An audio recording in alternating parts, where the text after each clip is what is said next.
ఏకదంత సేవ ప్రేక్షకులకి నమస్కారం. ఈరోజు మనం శాస్త్రమా ప్రయోగమా దేనికి ప్రాధాన్యం ఉంది మన భాషలో అని చెప్పి తెలుసుకుందాము. శాస్త్రం అనేది ఎప్పుడూ కూడా ముందు ప్రయోగాన్ని అనుసరించే వస్తుందండి. ఏదైనా సరే భాష ముందు పుట్టి తర్వాత శాస్త్రం దాన్ని అనుసరించి వస్తుంది. ఎందుకంటే భాష పుట్టినప్పుడు ఏ రకమైన నియమాలు ఉండవు. ఇది ఇలాగ మాట్లాడాలి, అది అలా చెప్పాలి అనేది ఏమీ ఉండవు. కానీ అలాగ పుట్టిన తర్వాత ఎప్పుడైతే అది బాగా ప్రచారంలోకి వస్తుందో ఒక రకమైనటువంటి ఉపయోగం, లేకపోతే ఒక రకమైనటువంటి సంభాషణ పదాలు కానీ అవి ఎప్పుడైతే ప్రాచుర్యం పొంది అందరూ అదే విధంగా అదే అర్థంలో మాట్లాడుతూ ఉంటారో అప్పుడు అది ఒక నియమానికి దారితీస్తుంది. అలాంటి నియమాలు చాలా వాటికి కలిసి అది వ్యాకరణ శాస్త్రం అవుతుంది. ఎప్పుడూ కూడా భాషే ముందు, ప్రయోగమే ముందు, తర్వాత శాస్త్రం. అయితే ఎప్పుడైతే ఈ శాస్త్రం అనేది బాగా పాతుకుపోయి ఉంటుందో, వేళ్ళు ఉనుకుంటుందో, అప్పుడు ఆ వ్యాకరణం తర్వాత లేకపోతే ఆ శాస్త్రం తర్వాత ఎవరైతే ఈ భాషను ఉపయోగిస్తూ ఉంటారో వాళ్ళు ఆ శాస్త్రాన్ని అనుసరించవలసిన అవసరం మాత్రం ఉంటుంది.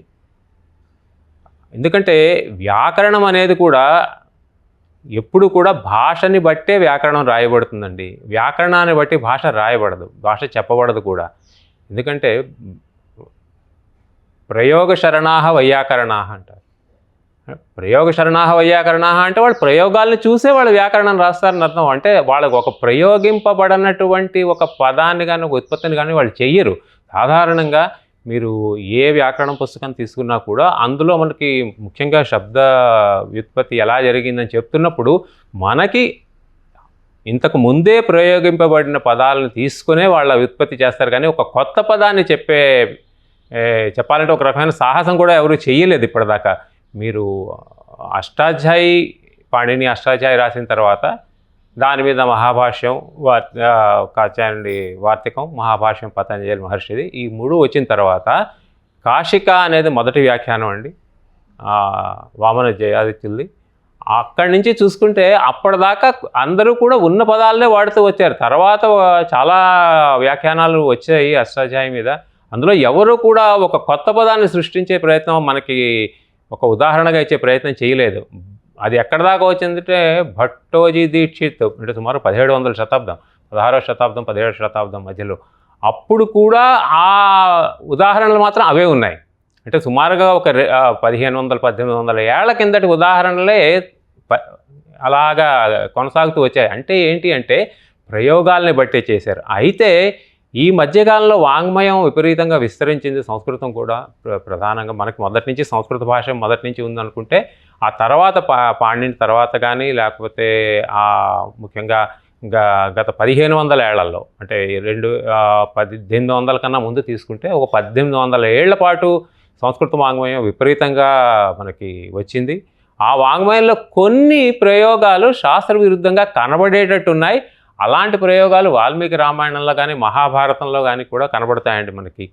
ఎందుకు అంటే ఆ ప్రయోగాలు చేసిన వాళ్ళు వ్యాసుడు కానీ వాల్మీకి కానీ వాళ్ళకి తెలియక చేశారని మనం అనుకోవడానికి వీల్లేదు. వాళ్ళు అలా చేశారు అంటే ఆ సమయంలో ఉన్న వ్యాకరణం ఎలా ఉంటుంది అనేది మనం తప్పనిసరిగా ఆలోచించాల్సింది ఉంది. ఎందుకంటే మనకు పెద్ద దూరం వెళ్ళక్కర్లేదండి. మీరు భగవద్గీత తీసుకోండి, అందులో నకాంక్షే విజయం కృష్ణ అని ఉంటుంది. కాంక్షే అనేది అక్కడ ఆత్మనేపది, కాంక్ష ధాతువు, అది ఆత్మనేపదిగా వాడుతున్నారు. అదే మీరు 12వ అధ్యాయం అనుకుంటాను, అందులోని నా ద్వేషతి నా కాంక్షతి అని ఉంటుంది అందులో కదా. అంటే అక్కడేమో పరస్మైపదిగా వాడుతున్నారు. మరి ఒకే వ్యాసుడు అదే భగవద్గీతలోనే ఒకే చోట ఉన్నాయి రెండు కూడా. ఇలాంటి ప్రయోగాలు చాలా కనపడతాయండి. అలాగే దాశరథి శబ్దం ఉందనుకోండి, దానికి చతుర్థి విభక్తి అయితే మనకి దాశరథ్య అని రావాలి మామూలుగా అయితే. కానీ మనకి రామాయణంలో అది యుద్ధకాండలో కనబడుతుంది. విభీషణుడు చెప్తాడు రావణుడితో, దీతే మైథిలీం దాశరథాయ అంటాడు. దాశరథాయ అనేది మనకున్న వ్యాకరణం ప్రకారం అది తప్పులా కనబడుతూ ఉంటుంది మనకి. కానీ ఆ ప్రయోగాన్ని అలా చేయడం జరిగింది వాల్మీకి. ఎందుకు చేశారు అంటే అప్పుడు వ్యాకరణం ఎలా ఉందో మనకు తెలియదు. పాణిని అష్టాధ్యాయి వచ్చిన తర్వాత వ్యాకరణం అనేది అదే ఇంకా నిలబడిపోయింది. దాని తర్వాత ఎవరు కూడా దాన్ని మార్చే సాహసం చేయలేదు, అలా కొత్తది రాసే సాహసం కూడా చేయలేదు. ప్రయోగాలు ఏమైనా తేడా ఉంటాయి. కాళిదాసు కానీ చాలామంది కవులు వేరు ప్రయోగాలు చేశారు, అంటే వ్యస్త ప్రయోగాలు చేశారు, తప్పనిసరిగా చేశారు అందులో. కానీ అవి చాలా తక్కువ. అంటే కాళిదాసు అంత సాహిత్యం రాసిన కాళిదాసు మహా అయితే ఒక 20-30 ఉంటాయేమో అన్నిట్లో కలిపి. కాబట్టి వాటిని వాళ్ళ ప్రయోగాల కింద తీసుకొని వదిలేయడమే కానీ మనం వాటిని అలా ప్రయోగించడానికి వీల్లేదు. కాబట్టి ఎప్పుడైనా ఒక భాషను అనుసరించి వ్యాకరణం తయారైన తర్వాత, వ్యాకరణం నిర్మింపబడిన తర్వాత ఆ వ్యాకరణాన్ని అనుసరించడం ఒకటే తర్వాత వాళ్ళు చేయగలిసిందండి. ఆ వ్యాకరణాన్ని మార్చే ప్రయత్నం సాధారణంగా జరగదు, సంస్కృతంలో అసలు జరగలేదు. ఆ మునిత్రయ ముగ్గురు రాసినటువంటి ఈ సూత్ర పాణిని అష్టాధ్యాయ సూత్రాలు, దాని మీద వరరుచి వార్తికాలు, తర్వాత మహర్షి పతంజలి మహాభాష్యం, వీటి తర్వాత మరి ఇంకా మార్పులు ఏమీ వ్యాకరణం జరగలేదు. 1-2 ప్రయోగాలు ఇలా కూడా చెయ్యొచ్చు అని సూచించారు, కానీ అది ఎవరు కూడా సూత్రంలో కింద మాత్రం రాయడం జరగలేదండి. కాబట్టి ఒక స్థాయి వరకు వ్యాకరణం భాషని అనుసరిస్తూ ఉంటుంది. కానీ ఎప్పుడైతే అది పూర్తిగా పాతుకుపోయిందో, ఎప్పుడైతే అది బాగా అందరూ దాన్ని అంగీకరించారో, అనుసరించారో, ఆ తర్వాత మాత్రం వ్యాకరణాన్ని అనుసరించే భాష వస్తుందండి ఎప్పుడు కూడా. అది అంటే భాష ముందా లేకపోతే వ్యాకరణం ముందా అంటే నిశ్చయంగా భాషే ముందు, కానీ ఒక కొంతకాలం తర్వాత మాత్రం తప్పనిసరిగా వ్యాకరణానికే ప్రాధాన్యత ఉంటుందండి. లేకపోతే ఎందుకంటే అప్పటిదాకా అందరూ ఈ వ్యాకరణం చదివిన వాళ్ళందరూ అలవాటు పడి ఉన్నారు దానికి వ్యతిరేకంగా నేను మాట్లాడి ఇది కరెక్టే, ఇది సరైంది అని చెప్పి నేను చెప్పలేను.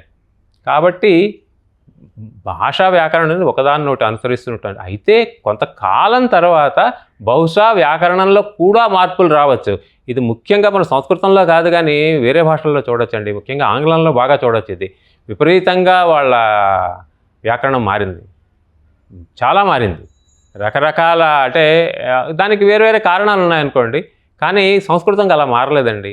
ఎందుకు అంటే సంస్కృతం అనేది ఎవరు మాట్లాడినా ఒకలాగే మాట్లాడాలి. సంస్కృతంలో మాండలికాలు లేవు. సంస్కృతంకు ఉన్న ఒక పెద్ద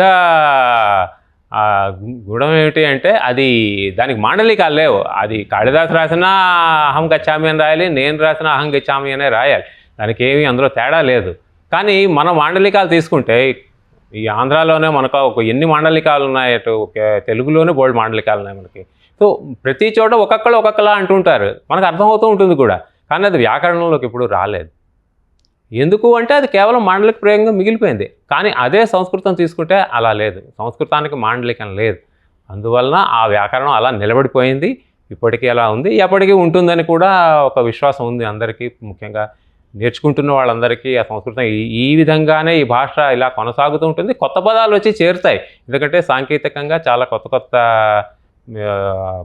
ఇవి వస్తున్నాయి, మనకి పదాలు వస్తున్నాయి, వస్తువులు వస్తున్నాయి, ఉపయోగాలు వస్తున్నాయి. కాబట్టి ఆ పదాలు వచ్చి చేరుతాయి, కానీ వాటి ఉత్పత్తి కూడా ఆ వ్యాకరణాన్ని ఆధారంగా చేసుకునే ఉంటుంది. సింపుల్గా అదే మామూలుగా చెప్పాలంటే ఇప్పుడు మొబైల్ అని మనం వాడుతున్నాం, దానికి చరవాణి అని చెప్పి మన వాళ్ళు దాన్ని వాడుతున్నారు, చరవాణి అనే పదాన్ని వాడుతున్నారు.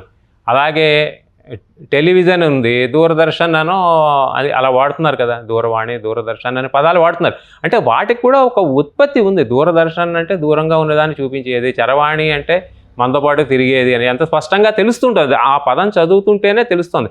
అది ఎందుకు వచ్చిందంటే వ్యాకరణం వల్ల వచ్చిన పదం, అది కేవలం గాలిలో ఒకటేదో ఎవరో చెప్పేసిన మాట కాదు అది. కాబట్టి ఒక స్థాయి తర్వాత భాష వ్యాకరణాన్ని అనుసరిస్తూ ఉంటుందండి. మనం రాసే భాష కానీ ముఖ్యంగా ఎవరైనా రాస్తూ ఉన్నప్పుడు ఏదైనా ఒక వ్యస్త ప్రయోగం జరిగితే అందరూ వారిని ప్రశ్నిస్తారు, ఎందుకు ఇలా చేశారు అంటే. అది వాళ్ళు బహుశా సమర్థించుకోవచ్చు, అయినా కూడా సంస్కృతంలో అలా జరగటం లేదండి. మీరు అది చిన్నపిల్లలు చందమామ పుస్తకం తీసుకున్నా, లేకపోతే గ్రంథాల మీద వ్యాఖ్యలు తీసుకున్నా, తీసుకున్నా కూడా వ్యస్త ప్రయోగాలు అనేవి ఇప్పుడు జరగటం లేదు అసలు. అది ఎప్పుడు తెలుస్తుందంటే మనకి అలా ఏదో ఒకటి చదువుతూ ఉంటే, ఎక్కువ వింటూ ఉంటే మనకు తెలుస్తుంది. కాబట్టి భాష ముందు వ్యాకరణం తర్వాత, కానీ అది పూర్తిగా అలవాటైన తర్వాత మాత్రం వ్యాకరణమే ముందు, భాష తర్వాత అవుతుందండి. నమస్కారం, ధన్యవాదాలు.